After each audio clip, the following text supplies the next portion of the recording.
কোটা আন্দোলনকে ঘিরে দেশে যে পরিস্থিতির সৃষ্টি হয়েছে, বাংলাদেশের ইতিহাসে এরকম ভয়ানক পরিস্থিতি কখনো দেখা যায়নি। চারিদিকে এখনো রক্ত লাল।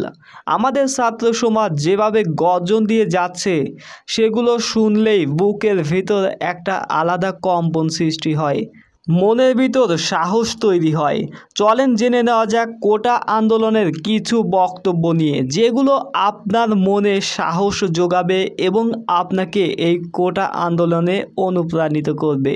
প্রিয় দর্শক, অবশ্যই চ্যানেলটিকে সাবস্ক্রাইব করে রাখবেন সকল ধরনের আপডেট পাওয়ার জন্য।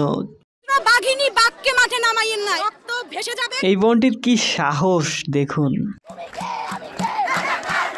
বাংলাদেশের মুক্তিকামী মানুষ যে স্বাধীনতা, সেই স্বাধীনতা বেয়ারিশ হয়ে গেছে। এই বোনটির কথাতে আসলে যুক্তি আছে। এই ভাইয়ের সাহসের প্রশংসা করতে হয়। দেখুন পুলিশকে কিভাবে সে সরাসরি ঠেট দিল।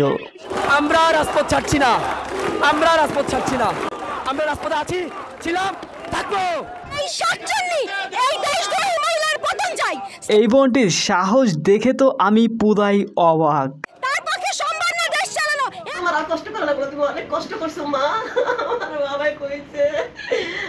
সন্তান হারানোর বেদনা এই মা কি কখনো ভুলতে পারবে? আপনাদের কাছে আমার এটি প্রশ্ন, অবশ্যই কমেন্টে লিখে জানাবেন। এই ভাই কি কোনো ভুল কথা বলেছে? আপনার কি মনে হয় তা অবশ্যই কমেন্টে লিখে জানাবেন। আমি চাই আমার সন্তান ভালো থাকুক। সন্তানদের কষ্ট দেখে চুপ করে থাকতে পারেননি এই মা, নিজেই আন্দোলনে যোগ দিয়েছেন। স্যালুট জানাই এই মাকে।